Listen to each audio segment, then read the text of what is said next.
Well, hello everybody, and welcome to this week's Metaworld news. These are our headlines for the week ending the 28th of April, 2018, which is today. But of Woohoo! course, yes, I know. Yes, it is. I learned that earlier. And yeah, we got the headlines for the whole week. Really, there aren't actually that many this week, but we call it the week, don't we? Anyway, we have news on social virtual worlds and a little bit about human computer interfacing tech, especially when it relates to virtual reality and, more and more haptic devices, shall we say. My name is Mal Burns. You can follow me on Twitter at twitter.com/malburns, Malburns, or one word. And we also have an additional Twitter feed, twitter.com/metaworldnews, as in this show, but again, all one word. And I'm also joined here by James Atloud, who's multitasking on all the cameras. You can see he's sitting there with a lovely little slate, big slate thing in front of him, plus two monitors to show him everything that's going on. So very industrious there, multitasking and commenting on occasion too. He's particularly adept at sort of putting out a fishing line and trying to pull me out of the rabbit hole. Oh, Well, working on it. when yeah, when he notices. Okay. Anyway, let's get on with the news we got for you this week, so to speak. I'm going to start off with the highlights. Well, in fact, all the highlights this week are from the Mal Burns Twitter feed. There's not too much on the Amateur World News feed worthy of note this week. So, starting with the earliest of the week, so to speak. And if James cares to show us our little screen up at the moment, you will see this looks very 70s to me. This picture that you're Mm. looking at now, it's Mm-hmm. sort of semi-afro look and everything else, and these rather strange looking, very sort of loud pair of shades, the sort of thing they wore in the 70s. Or are they? No, actually, they're not. Those got you there. Right, no, those strange looking shades are actually it's the so-called headset that is called Magic Leap One, and it's not they're not cheap, although they are apparently coming down. Um, they the news actually from the Magic Leap people as well is they're giving away a whole load of these glasses, as it were, now, but only if you're a developer. In other words, they're giving them away willy nilly to people who are developing software that can run in them. But basically, that's it. The Magic Leap one and a lady with a sort of afro. But actually, the headline of the article, as I move up here, is a post at VR Scouts. This is vrscout.com. VR is simply the letters, and Scout as in Boy Scouts, and all one word, vrscout.com. And the title of the article is The Future of Fashion, Magic Leap One Street Style as You Never Imagined. Yes, well, exactly. I got it confused with the 1970s, didn't I? Well, not really. But anyway, the article is at VR Scouts, and it's talking about mainstreaming VR or XR wearables, calling it here. Starts with styling for inclusion. Seeing is believing certainly checks out, but to believe in something an ideal notion, one has to see it proven over and over again. And they do have a point here. I don't think as a fashion accessory, I don't think any of the other so-called headsets, i.e., motorcycle helmets, i.e., contraptions, really make it as fashion, do they? But consider when Apple launched the original iPod. It didn't have that much memory in it. It was just for keeping your songs in. It was a glorified MP3 player. But all the ads promoted it as this kind of, they had YouTube playing and it was like, MTV type graphics. And it was promoted very much as a kind of fashion item. And, it became the must have thing. Mm-hmm. As it were, iPod by name, not any old MP3 player, thank you. And so being able to promote something as fashion actually goes a long way to making it sort of more ubiquitous amongst the future audience, as it were. I suppose it's a bit like designer gear from a top class designer on the catwalk. And it's going to cost you several £1,000s or something, but everybody takes notice because it's on the catwalk show and it looks great and it's by that designer. By a few months later, you can get copies of it in a whole load of other stores cheaper, and by the next year at least, you've probably got the same styling in the high street stores for your average dress price or whatever. So uh, that thing of being in fashion and the chain, that starts with something fashionable coming down the train. So, eventually it becomes highly unfashionable and people are still buying it because they're at the bottom of the ladder, economically, so to speak. I don't want to be rude, but you get the idea. Um, so I think Magic Leap could well be onto a good thing here. Quite literally promoting. I'm moving back to the picture. Promoting those glasses as they look like. Big, loud, bulky, but certainly more. They're more glasses than headsets. If that can be a fashion icon that people aspire to, then they can make more. The price will come down a bit. More people will afford them, and maybe a couple of years down the line, they will be such a fashion institution that they're not only much more affordable, but they are available in those more sort of high street type stores or whatever. And maybe we talk about take up of VR and everything else, especially on the hardware side. But maybe this is the kind of thing that would make and break it. I mean, certainly we have seen other glasses that I've given quick reviews of on the program here, which are more, they're not for Magic Leap, they're for other platforms or whatever. And I'm a very big fan. My avatar here is wearing sunglasses right now. Now, if those were virtual reality or augmented reality glasses, that's the sort of thing that would feel right on my head. But I mean, I would compromise with that Magic Leap. I wouldn't want to walk down the high street wearing it because most people would probably try and nick it when they realise what it was. But I'll get Right. held up at gunpoint and say, "Give me your glasses." Screw the wallet. They don't want wallets anymore. They want the tech. So I Anyway, thought you were going to compare the Magic Leap to how heavy and thick the first iPod was. no. That is a good point. I mean, Yeah, the iPod. It wasn't the iPod Touch at the beginning. oh no. It was a box about the size of was a bit thinner and a bit wider than say an average cigarette packet for those Right, of you who right, smoke cigarettes. Well, you probably see, even if you don't smoke, you've probably seen the things. right. Um, and yes, it did weigh a bit. I mean, it didn't actually create a sag in your jacket pocket. It wasn't that heavy, but it wasn't. Yeah, it wasn't that light. Not what it is It was today. probably lighter. It was probably lighter than a full wallet full of coins, actually. But I Yeah, mean, yeah. yeah, back in the day. Now and then eventually it got smaller and smaller until it actually became a problem to even find the damn thing. I mean, Yeah, right. there's an iPod Nano which The is Nano, smaller than the right. it's smaller than the Apple Watch, and of course it doesn't have a strap. And finding that if you lose it in a bag or something, and the headphones are not connected, well, forget it. But the iPod Touch became Yeah. really the main thing there. Although ironically, although my iPod Touch now has a good deal of storage in it, it was only very recently that the iPod Touch even competed with the storage of the original iPod rather. The old ones, which only ever did play MP3s, really. I mean, they actually had quite a lot of storage in them. And when the Touch came out, they reduced the storage and started emphasizing the interactivity. So, Hmm.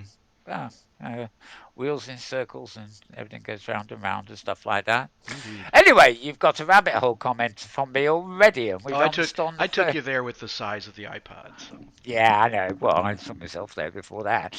But anyway, it's nice to have something to talk about, isn't it? So Yes. back to the 70s with, I've got the name of it again. The zebra Right, shirt yeah, thing. yeah. So mainstreaming is right. Okay, this is well, this is Magic Leap, but they've contextualized it as in wearables. And just scrolling briefly down the page here, as you can see, they've same models up top. I think she looks quite nifty. When she's got them off too. Yeah. Although I'm not, I don't quite know what that weird makeup on the right there is. It's almost like there's stains left by the headset. Actually, the idea, people do this with spectacles anyway. They pull them up and rest them on their head when they're not wearing them, and Hmm. well, she's got enough hair to keep it in position, but that looks quite a good effect there.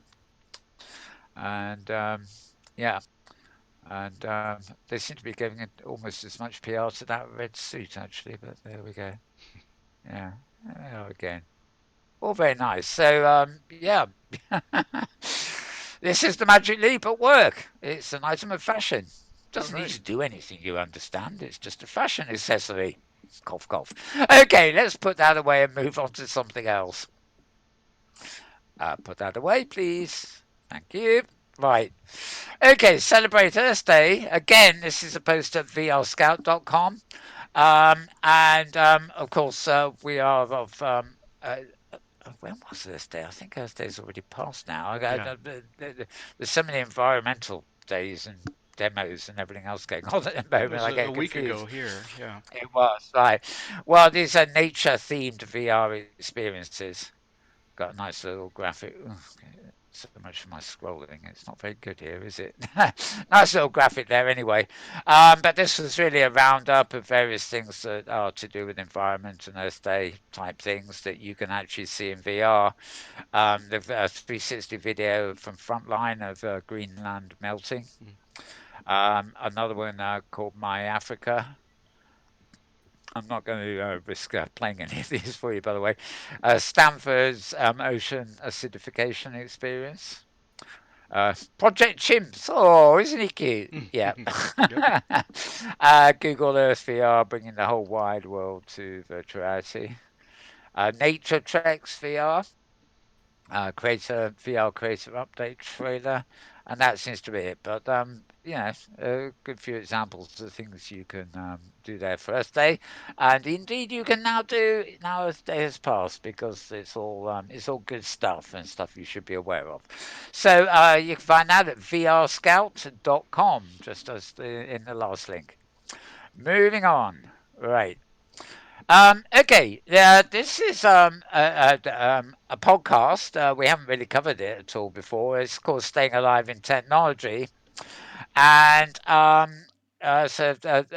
this one was dated April the 18th, so it's about 10 days old now. But the guest is Philip Rosedale from, of course, the founder of Second Life and indeed High Fidelity. And quite like it's got about the episode. As I say, it's a podcast. I like this. There's more possibility out there than we can possibly initially imagine, but we're with him. Oh, yes. Our guest today is Philip Rosedale. I love this, right? Co founder of the Virtual Civilizations, High Fidelity and Second Life, Nice. and an all round starman. Now, this is possibly one of the most interesting, best interviews with Philip I've ever heard. Um, he's not actually really talking about hyperdeity or indeed Second Life, although obviously those come into the conversation. But the interviewer is I forget her name, but she used to be a Linden many yonks ago, so she knows, and I think she knows Philip from way back from projects before that still. And she's not credited in this article, but I'm pretty sure she was on the podcast. Um, he is actually really talking about himself. He's talking about things like his inspiration, why he chose to major in physics rather than software engineering, his thoughts about the way things should be, his thoughts about what's wrong with the world, and but it all ties together. His sort of worldview, together with his professional activities, it all sort of ties together rather neatly as you listen to him. And the it. if you want to know what Philip Rosedale's all about, then look no further than this little interview. Really, yeah, he's been interviewed a lot, but it's always almost on specific subjects. Back in the day, Second Life, or now High Fidelity, and I really recommend this interview anyway. That's all I can say. I mean, I can't really summarize what is an hour long talking. It's got about a 5 minute intro from the presenter too, which is equally good actually. But then Philip talks for about an hour, so I think it's 55 minutes approximately the whole podcast. So you can find the link to this at www.stay in a live in tech. Now, staying, as you can probably see from what I got up here on the screen, doesn't have a G in it, basically. So it's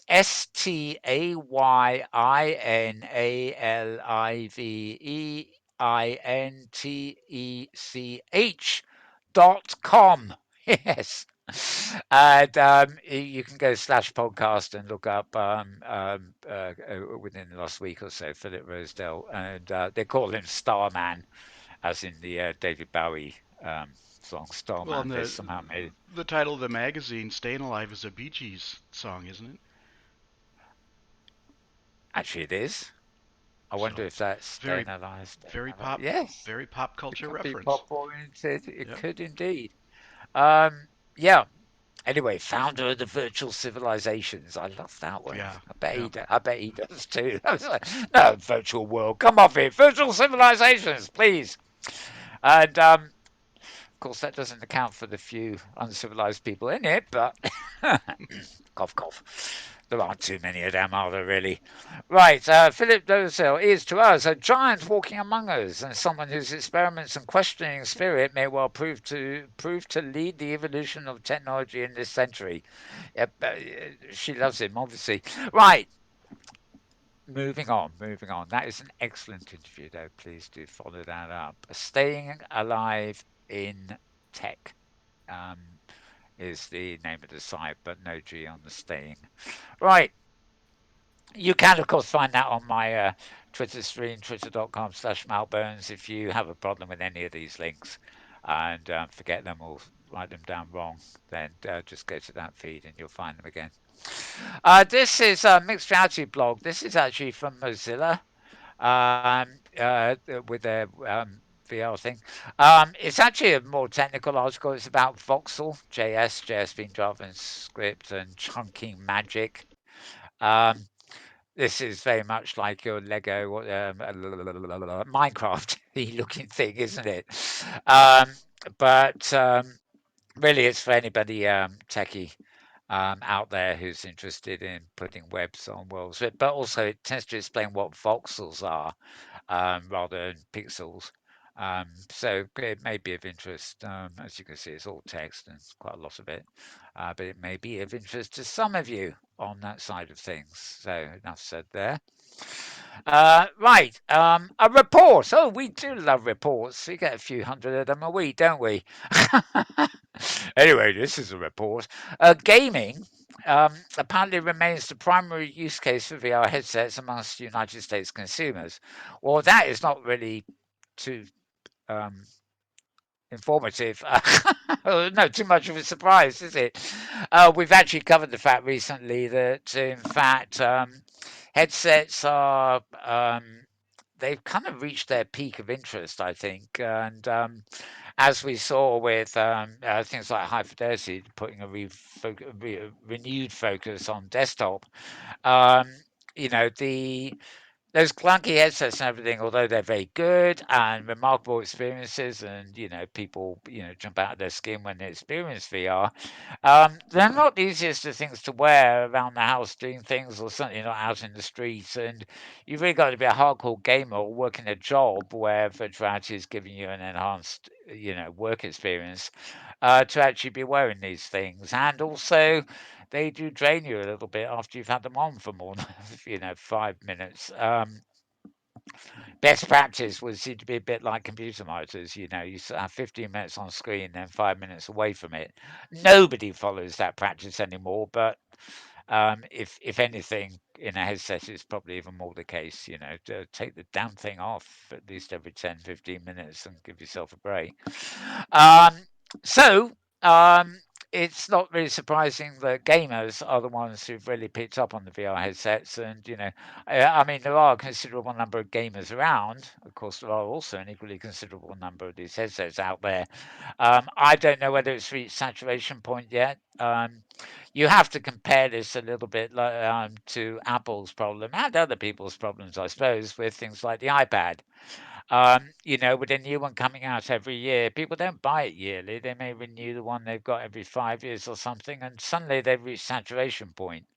How do you sell an iPad to somebody who's already got one? Well, you don't really, unless it's 5 updates later and people are really desperate to catch up. They're not going to just buy a new one because it's got one or two new features, and most of those are superficial. You know, um, it's like a new iPod now, pad now.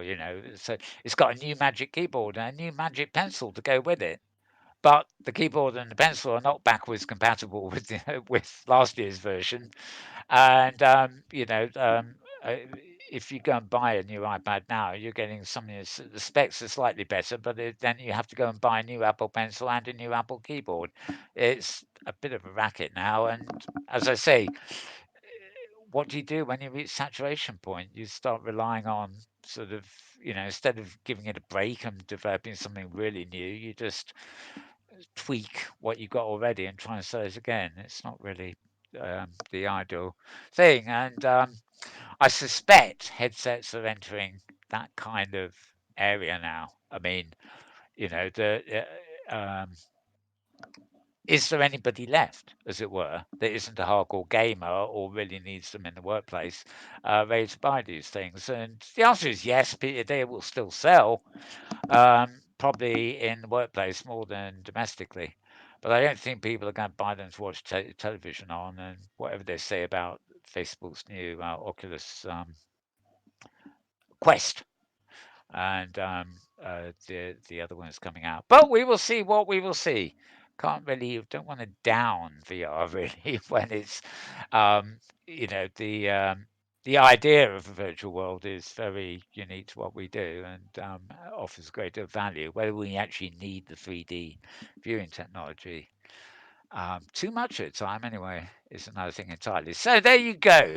Check out virtualreality-news.net and they will give you a report on the report, if you see what I mean.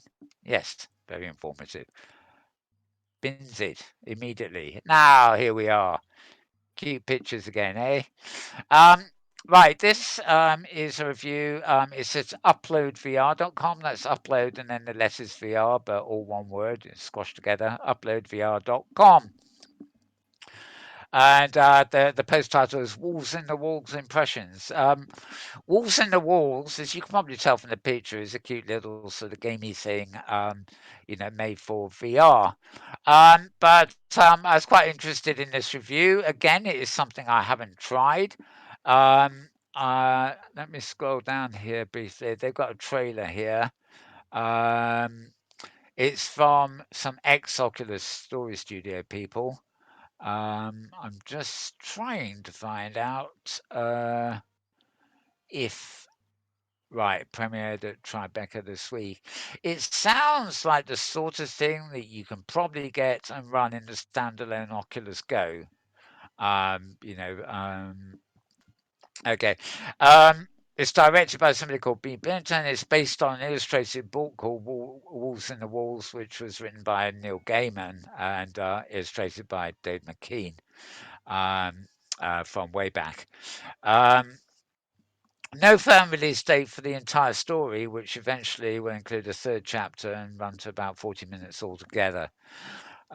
So something to look forward to, I think. What is nice, I'm not going to read out this whole. Oh, we've got an animated bit there. Oh, isn't she cute? Isn't she cute? Well, she was she last did. Right. Up we go. As you can see in the title here, Waltz in the Waltz is all over made me truly care about a virtual being. And apparently, it's not so much the graphics and the 3D stuff that actually take you, although they seem perfectly fine to me if you like cartoony stuff. But it's like your emotional engagement with this, um, well, protagonist, I suppose is the word, the digital virtual being. While plenty of video games have made me cry, smile, and laugh, it's highly rare to experience something that makes me really feel like I'm connected, or sorry, connecting with a digital virtual being. So, high praise indeed for that one. Okay, back where we're here. This is another post again at Upload VR. Um, I'm not going to play the video there called Maze Theory, but basically, so studios in the UK here are working on artificial intelligence to make VR characters more believable. And this is actually an article about a consortium of UK developers. So it's not just one developer; it's a consortium of them. And this the video you can play there is Maze Theory is one of a group of studios to be inducted into the UK government's Audience of the Future program, which is sharing £4 million on a range of immersive teams across the country. That's actually not actually a great deal given the breadth of the thing. Um, the same company is also working on Peaky Blinders VR game. I forget where Peaky Blinders. I think well, it's a television show over here. It's set in a sort of time period. I forget whether it's actually a BBC one or an independent one. Um, Obviously, the BBC always like to get into these sort of things. Hmm. So, but whether the BBC actually need any more money over on what they nick off us every day, anyway, I don't know. Read all about it here. Read all about it here. Um, what happened there? Oh, click for full view. Oh, I don't know what. Oh, that's silly. It's not. That's not the video. That's a blow up picture. Okay. Well, I'm in a mess now. I'm going to have to close that. Hmm. Sorry. Right. Okay. Anyway, find that at uploadvr.com. And now we got that one come back. Okay. So, vrscouts.com again. We're getting the same site several times today. How changing places in VR can teach employees soft skills. Now, this, well, the date on this is yesterday. It's Alice Bonacio again, very good journalist on all things VR. Um, so I picked this up this morning, but it's obviously posted sometime yesterday. Um, your average picture there. Um, the question that follows below this picture, I'll read it out to you, is can swapping bodies with your employees in VR help you become a better manager? So I think the idea here is that this will presumably be used somehow in corporate training, where you actually take the VR environment. And again, I look at these things, and this does not necessarily mean in a VR headset. This could be a VR environment on a desktop or whatever, anywhere where you have that sense of presence. Um, the idea is it's like a lot of VR stuff, putting yourself in somebody else's shoes. So it's saying, take a management in an average bureaucracy. Uh, maybe that's not the way to put it, but and take all their employees, and they're encouraging the managers to look at the people under them in the hierarchy, so to speak, and put themselves in the shoes of the people they're supposed to be managing, to get a better idea of what it's like to be going about their business with you as a boss, kind of thing. And this one makes sense. A wonderful way of deflating, you know, bossy kind of people whose principal activity in life is maintaining their job position with minimal work involved. Sorry, I'm very Hmm. critical of bureaucracies, as you probably gather. Anyway, this tells you all about it. Using VR technology, you can embody anyone to take part in virtually any simulated social interaction imaginable. It's all called virtual embodiment. Well, they have a name for it, of course they do, which promotes implicit learning, which is not only more easily assimilated, but tends to be deeply retained, engendering longer lasting and more fundamental behavioral changes. Right. Well, that says it all, really, doesn't it? I'm not going to go on about anything more. We have got some nice sort of pictures of. Hmm. I must say, there's one thing that really annoys me about these VR headsets, especially when you manage to film them, is you've got these pop-up little toolbars in front of you on screen, and you work them with your hand to get things done. And when you see them in a flat environment, they look really old school. I mean, obviously in VR, having this thing that pops up in front of you to control things is kind of useful. It's like your own virtual iPad in an environment or something similar. But when I see it on film and stuff, I think, okay, that's so corny. It's not film. Anyway, me being me as usual. Rabbit hole. You're missing that, James. Oh, it's all right. Right. I'm fully entertained, so that's good. Okay. Fair enough. Well, if James is entertained, I'm permitted to do rabbit hole. So there we go. Right. Okay.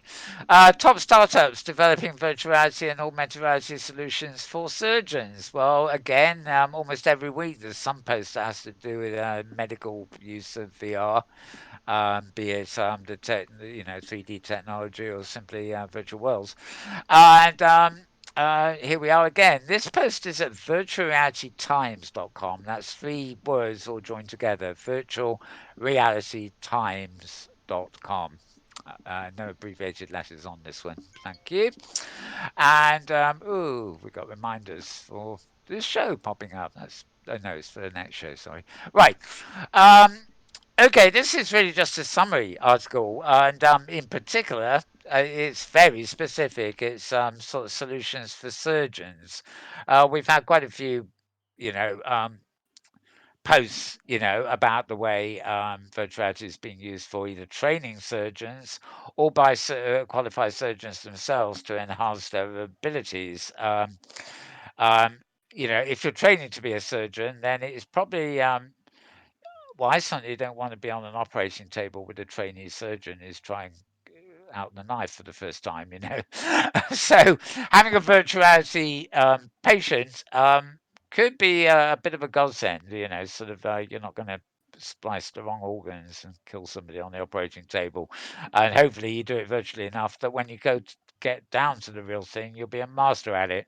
But additionally, qualified surgeons are able to make use of VR2 because as long as the mapping and the sensors and everything that goes with it is okay, they can actually use virtuality headsets to see in greater detail the like insides of your body, which are in front of them while they're trying to operate. So something that they may have great difficulty seeing when they're sticking their nose into your gut, maybe with some magnifying glasses on. If they've got that accurately being, simultaneously synced in virtuality, then they can actually see virtually more detail of the bit of, the bit of tubing or something that they're trying to sew up for you. Um, I'm no real expert on what surgeons do when they're in your body. I don't really want to be either, but you get the idea. This is actually a review of some top startups in that particular field. And as you can see, they cover various ones of them as we go down the page. Um,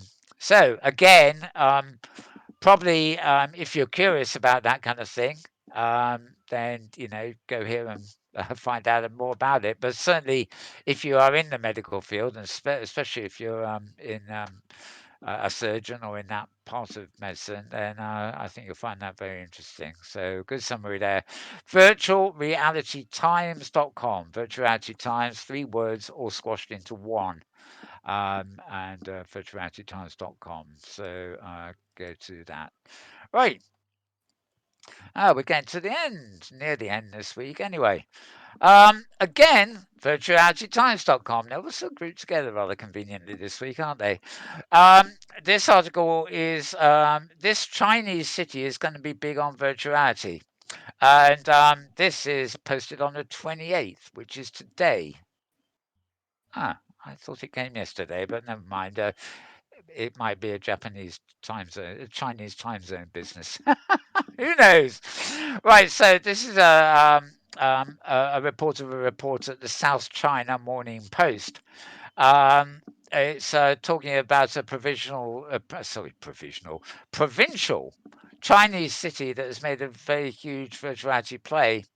The city of Nanchang, which is capital of the something province, which is located to the east of China, has established a virtuality theme park and set aside 148 US million dollars in a startup fund that it plans to use to lure virtuality investors into the city in order to grow the city's VR ecosystem.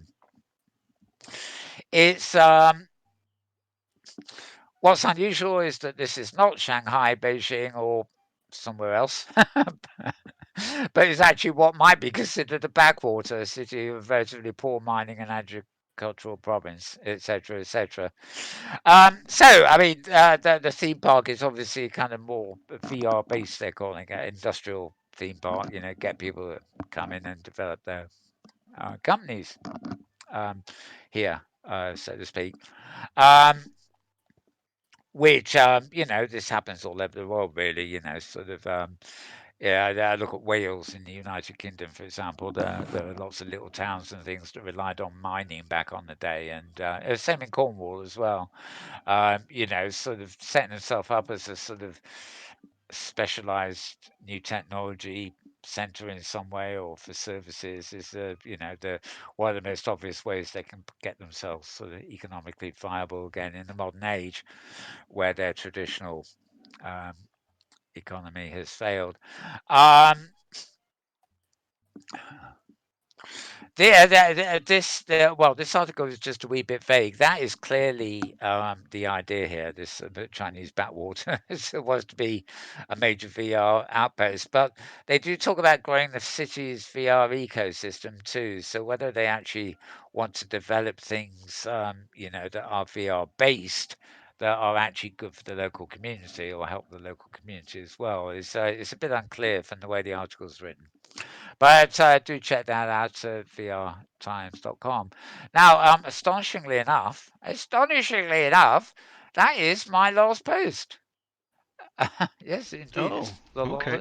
the last post. Hmm. Uh, right, and yes, we're back on my start page. So I suppose what I could do is to be nice is close the window and leave you with some nice swirly graphicy stuff to keep you happy while I ask Nice James if he swirly while Apple s- graphic. yeah, Swirly Apple Graphic. Well, it's not Apple's actually. It's a downloaded program that basically does live animation on my Oh, on the desktop, desktop. Okay. on the Mac in this case. And I have similar programs on both my Windows machines. So Mm-hmm. if I'm away from the screens at the other end of the room, I can see three, you know, or actually four to be honest, the sort of psychedelic displays going on in the background. Very good. Don't Uh, lose consciousness. No, no, we love fiddling. It's another way of going down the rabbit hole, really, isn't it? Yep. Well, Oh, far out, man. Let me dive in. right, right. You know, the only thing that caught my eye was the article about bosses having empathy with staff, with workers, and you know Oh, yeah. that's a great concept. And it just occurred to me that it also has great potential for abuse. Because the boss could put themselves in the place of the employee and then say, okay, how can I make this person really miserable? Well, yes, that is a point. I mean, So if they every really are, if advance, they right, has the potential has a for downside, yeah. right, It right, would take a pretty obnoxious manager, boss, or whatever you call them, to take that attitude, wouldn't it? But it's very true. You know, job protection is still a really big thing. You know, yeah, yeah, you see everywhere in bureaucracies and big organisations people who are living obstacles to progress. You know, they act like their own self-imposed walls. You know, that sort of you know, they're just fortifying themselves so they don't get sacked or demoted, you know. But in the you know, they're actually interrupting the natural flow of what would normally be going through the doors in the wall, kind of thing. So yeah, it's it's a hard call that. I mean, one I read a similar post some time ago. We may have mentioned it here or not, which was actually very similar. And this was the idea of people going to interviews and also people conducting interviews for staff. Like personnel departments using VR to practice, particularly people going to interviews. I mean, Mm-hmm. I think I have somewhere from 30 years ago or something, some sort of CDs, video CDs with um, yeah, CDI. I think the Oh word. There were a goodness. whole series of Yeah. stuff developed for that I had, which were presentation skills and stuff like that. And they were just still images, but they were designed to be interactive enough to put you on the spot with things like interview questions and stuff, so you could sit through this interactive presentation and you know be find yourself being fired out with questions that you wouldn't necessarily have predicted. And so it provides you with practice being able to answer the unexpected. So there, this stuff has been going on for a while, and it is obvious, isn't it? Strap on. Don't forget. Well, forget the VR headset. Just go to Second Life or OpenSim or something, and find somebody who does interview practice. So that you can, you know, it's better than a Skype call or doing something too obvious to just test your manner. Get somebody to test you out on presentation questions and things like that, and do their best to trip you up. Because if you become immune to being tripped up by somebody who's doing it on a friendly basis, then the chances are a real life interviewer will have difficulty tripping you up as well. So yeah, it's that sort of thing. Practice makes perfect, and the engagement value of virtual worlds, be they on screen or in VR, are sufficient that it's a far more effective way of doing it than any other way I can think of practicing that kind Yep, of thing. yep. Yeah, and like so many things, VR certainly has the potential, incredible empathetic building Yeah. potential. But again, it depends on how the humans are prepared to to take on that opportunity. What's the mindset going in? What are the intents and purposes? Like any human Uh, technology. yeah, and I also think you know I mean what that article said about what he does and stuff and works I would fully agree with, but I'm also aware that even now I have friends who um I say, I show them how to load Second Life, for example, which is, a walled garden, but it's a commercial product and it's supposed to be easy to use. And go into this, and then, at later point, I will say, well, meet me in there and we'll chat. Um, but I've got friends who actually try and do that, and they're just scared. They can't cope with the idea that those cartoons are actually real people and that they're actually being asked questions they need to answer rather than play acting nonsense. Hmm. And it occurs to me that say you've got a really brilliant, really highly acclaimed virtual reality job interview simulation, that you can customize in all sorts of ways. There are probably still people out there who, however well acclaimed that product would be, still will be averse to using it. Not because they have anything against it at the outset, but because the moment they actually try leaping in, whether it's on screen or in a headset, they will get well, the expression we used to use is freaked out, Hmm. and they'll be, taking their headset off and throwing it or falling over, and even if it's on the screen, they'll be scared and they'll want to shut down the computer. And I've actually seen this happen. It boggles the mind for me that anybody could be so not open to the idea, but I'm afraid some people are very set in their ways, and the idea that, it's not in their existing experience, and maybe they're of an age where they can't cope with anything new. Although, arguably, there are many elderly people, to put it mildly, that pick up on social worlds and VR and stuff really freely. So Hmm. it is not an age thing at all. But it does have a lot, I think, to do with conditioning and what how you intellectually limit your own boundaries, if that makes Yep. sense. Yeah, Um, completely. uh, Yeah, uh, the Virtual World's Best Practices volunteer gathering was last night, and it was interesting oh yeah, because people were recounting their first arrivals into Second Life, and right. really was focusing on the embarrassment and the awkwardness, which I thought was good. These are all 7, 8 year veterans, uh, working in the Well, virtual world. they were. Shame I missed that, but you mean they were actually reflecting on their early experiences coming Yeah. into Second Life, Yep. or they were reflecting on their experiences of first coming to the conference? No, first coming into Second Life. Oh, First, okay, I'm with you. Right. being in an avatar, interacting with other avatars, all that.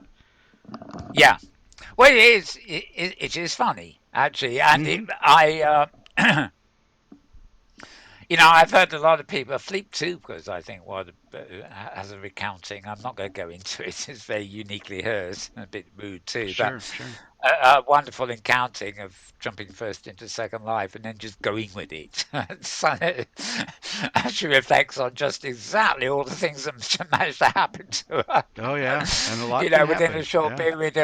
short period of time. I mean, my recollections are again. I never hung around. I'm not even sure I went through a welcome center. I mean, I think discovering I could fly and then flying all over the place and then getting to the point where, although you can fly in both Open Sim and Second Life, I never do. I don't know why. Once the novelty wore off, it's, well, I walk and run around, but most of the time I'm just in camera. It's the way Mm-hmm. Mm-hmm. it's just easiest for me. Um, but I really didn't have any great big adventure.